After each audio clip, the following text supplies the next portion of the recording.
This idea that the matter has been settled. And Jesus takes the world's language and he overturns it, because the cross was also a victory. It wasn't somehow revised later on that there was victory out of defeat. It was the plan all along, that Jesus would die in your place to take your sin upon his shoulders, so that when God looks at you, he sees the perfection of Jesus, not all your sins. And Jesus says to his disciples, I have got this. I've overcome. The victory is already mine. The world just doesn't know it yet. The verdict's in. Jesus has won.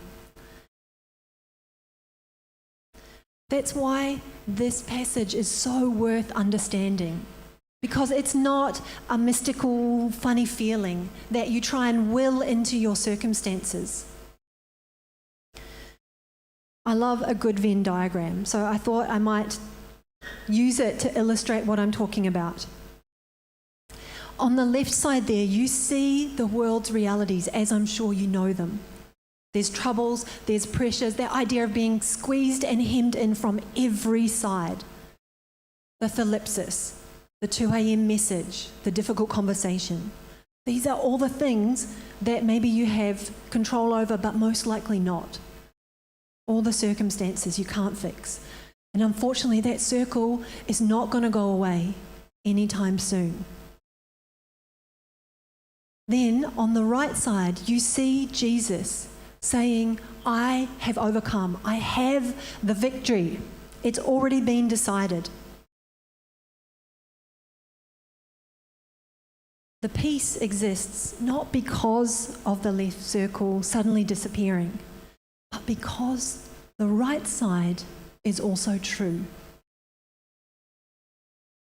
And you and I have an invitation to place ourselves in the middle, in that intersection, the overlap of the Venn diagram. We're not pretending the left side doesn't exist, but we are held also by Jesus' victory. We stand in the intersection. Now, Atun on the island of Morotai, he was living in that left circle. 30 years of struggle, day in and day out, trying to evade capture. And it was a real struggle, and it took real courage. But he didn't have any understanding of the left circle, that the battle had already finished. It had been won. He didn't need to try harder. He needed that news of the other side of the circle. And that's what John 16:33 is for us. It's the good news. In this world, you will have trouble. The left side, Jesus didn't deny it. He spoke into the disciples' trouble. But then he said to them, take heart. I have overcome the world. And the peace that he offers is for us. It's available now, today. The second thing that Jesus offers you and I is a location. Not an emotion or a fuzzy-wuzzy feeling that we should try and conjure up, or maybe do some self-talk that gets us a feeling of, I can manage today. It's actually a place that he's calling you into. In me. En emoi. The preposition in. In me. That's the key to this. I know many people have travelled to Japan, and some of you might have noticed around the place these kind of signs. The earthquake evacuation shelter or tsunami shelter markers. The green sign that tells you this structure has been assessed and it is safe for you to go in times of danger. If the ground starts shaking, move here. This is the place that you need to go. The shaking will keep happening regardless, but the structure has been built to hold what is coming. That peace is a location. It's not a feeling. Jesus is saying, move here, move into me. Because I'm the one who's been built to withstand everything that you are experiencing. It won't stop the shaking, but your status will change in that you are held in that space. You are held by something that is designed, it is built exactly for what the circumstances need. Now, Greg alluded to the fact that we've been in this series in John, and we've touched on the idea of abiding in Jesus, the vine, the branch, that stays connected. And we also explored this idea that Jesus prepares us for something. He connects us to the vine, and then he also places us. And that might be in our family, in our workplace, on your campuses, in your friendship group. That you are there by design. If you haven't been here, that's basically the summary of our series so far. And this morning is where it all lands. You are placed by design in a world of trouble by the one who's already overcome it. His peace is available to you. It's not the end of trouble, but it is an invitation to peace. Not the absence of trouble, but the presence of the one who's already overcome it. So then what does this completed victory look like? How do we live then? How are we going to face this week? I want you to imagine two very different versions of a challenge. It's the same circumstances, it's the same outcome.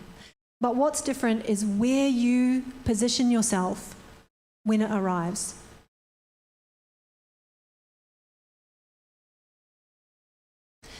The first one, you face the challenge from your own resources, from your own coping mechanisms, your own emotional reserves and the track record of how you handle problems. But the problem is that you are measuring it against the size of the issue. And I imagine sometimes you have enough and sometimes you won't. There'll be a problem that is bigger than your resources. It will come, or maybe it's already here. And your peace collapses because it's carrying something that it was never designed to carry. I saw this firsthand. I went to Taiwan in 2015 to study on a year-long scholarship. And while I was there was a magnitude 6.4 earthquake that hit my city, Tainan. Now 6.4, it's normally really manageable. It's scary. It was really scary because it awoke me in the middle of the night and everything was shaking and it's really discombobulating.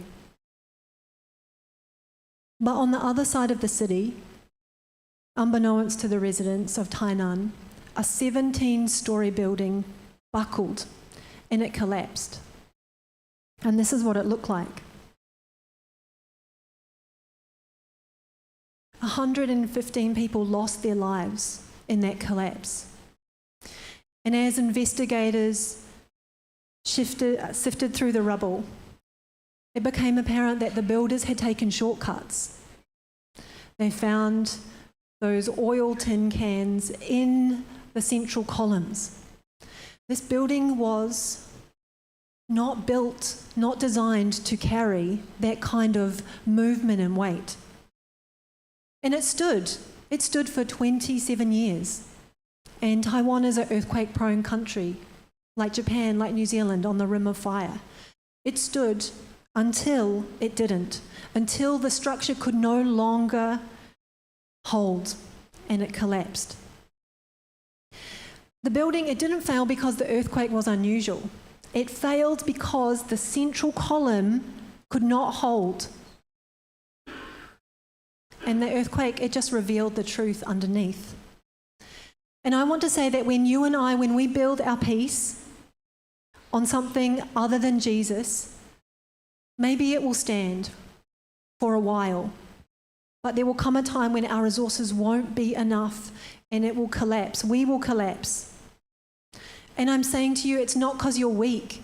It's because you're carrying something that wasn't designed for you to carry. It was never yours to carry. That is not the weight that Jesus asked you to carry. If we go back to the texts, we hear the disciples. They say, oh, Jesus, we've got it. We get it now. You're speaking plainly and we've comprehended. And I love it, Jesus. He looks at them with such tenderness and he says, you think you got it. But he tells them plainly, within 12 hours, they'll be scattered. And if you know the story, their collapse in the garden when they flee, as the Romans approach to arrest Jesus, that's not a moral failure. It's like the central column. Because when the weight came, their comprehension wasn't enough to hold everything. That's one version. It's built on your own resources. It's about your comprehension, what you've got in the tank. It's a weight that exceeds capacity and collapses. Now, I want you to imagine the same set of circumstances, but this time you are standing in that intersection where Jesus is, where he invites